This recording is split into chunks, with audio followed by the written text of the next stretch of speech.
Bharatiya Janata party के साथ गठबंधन तोड़कर जेडीयू ने आरजेडी के साथ मिलकर बिहार में नई सरकार बनाई। सरकार बनाने के साथ ही चर्चा यह शुरू हो गई थी कि तेजस्वी यादव को उप मुख्यमंत्री के साथ गृह मंत्रालय जैसा महत्वपूर्ण विभाग मिलेगा। जब मंगलवार को मंत्रालय का बंटवारा हुआ तो बिहार के उप मुख्यमंत्री तेजस्वी यादव को गृह मंत्रालय जैसे महत्वपूर्ण विभाग नहीं दिया गया, बल्कि उनके बड़े भाई तेज प्रताप यादव के पुराने मंत्रालय को तेजस्वी को दे दिया गया। राजनीतिक गलियारों में चर्चा इस बात की हो रही है कि कहने को तो संख्या बल के हिसाब से आरजेडी के मंत्रियों की संख्या ज्यादा है, लेकिन उनको दिए गए मंत्रालय उतने महत्वपूर्ण नहीं है। ऐसे में अब बिहार से लेकर दिल्ली के राजनीतिक गलियारों में चर्चा है, क्या गठबंधन की सरकार मंत्रिमंडल के बंटवारे से खुश होकर पूरा कार्यकाल करेगी। बिहार के पूर्व मुख्यमंत्री लालू प्रसाद यादव और पूर्व मुख्यमंत्री राबड़ी देवी के बड़े बेटे तेज प्रताप यादव को पिछली कैबिनेट की तुलना में इस बार उतना महत्वपूर्ण मंत्रालय नहीं मिला है। पिछली बार तेज प्रताप के पास स्वास्थ्य मंत्रालय था, तो इस बार यह मंत्रालय उनके भाई और उप मुख्यमंत्री तेजस्वी यादव को यह मंत्रालय दे दिया गया है। राजनीतिक गलियारों में चर्चा इस बात की हो रही थी कि न सिर्फ तेजस्वी यादव को गृह मंत्रालय जैसे महत्वपूर्ण विभाग मिलेगा, बल्कि तेज प्रताप यादव को भी स्वास्थ्य मंत्रालय या परिवहन जैसा महत्वपूर्ण मंत्रालय मिलेगा। लेकिन जब मंत्रालय का बंटवारा हुआ तो इनमें से कुछ भी पूर्वानुमान के मुताबिक नहीं था।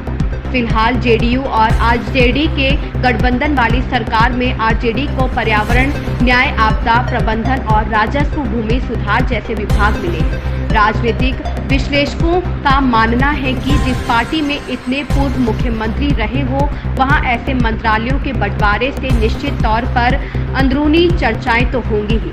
बिहार के वरिष्ठ पत्रकार और राजनीतिक विश्लेषण ब्रजमोहन सिंह कहते हैं कि दरअसल बिहार में हुआ जेडीयू और आरजेडी का गठबंधन किसी तरह की सैद्धांतिक सहमति के आधार पर नहीं है। वह कहते हैं कि क्योंकि एक बड़े राजनीतिक घटनाक्रम के चलते जेडीयू को भारतीय जनता पार्टी के साथ गठबंधन तोड़ना था और सरकार चलानी थी, इसलिए जेडीयू ने आरजेडी समेत तमाम विपक्षी दलों के साथ मिलकर वहां पर सरकार तो बना ली है, लेकिन अब तमाम तरह के राजनीतिक पेच फंस रहे हैं।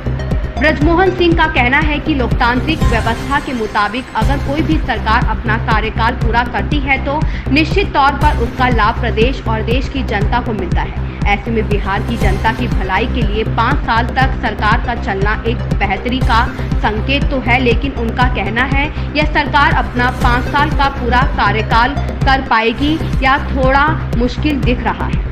हालांकि बिहार में हुए मंत्रिमंडल गठन में जेडीयू और आरजेडी समेत शामिल सभी घटक दलों ने जातिगत समीकरणों को बेहतर तरीके से साधा है। ज्यादा संख्या बलों के आधार पर मंत्रिमंडल ने आरजेडी के 16 विधायकों को मंत्री बनाया गया है, जबकि जेडीयू के 11 विधायक मंत्री बने हैं। इसमें 2 कांग्रेस के, 1 हम के कोटे से और 1 निर्दलीय विधायक को भी मंत्री पद से नवाजा गया है। बिहार के राजनीतिक जानकार और वरिष्ठ पत्रकार सुमित कुमार कहते हैं कि मंत्रिमंडल विस्तार में एमवाई समीकरण पर नीतीश सरकार ने बड़ा फोकस किया है। वह कहते हैं कि 7 यादव और 5 मुस्लिम विधायकों को मंत्री बनाकर मुस्लिम यादव गठजोड़ का स्पष्ट संकेत मंत्रिमंडल विस्तार के माध्यम से दिया गया है। सुमित कहते हैं कि आरजेडी के विधायकों को जो मंत्रालय मिले हैं वह इतने कमजोर नहीं है जितने की बताए जा रहे हैं।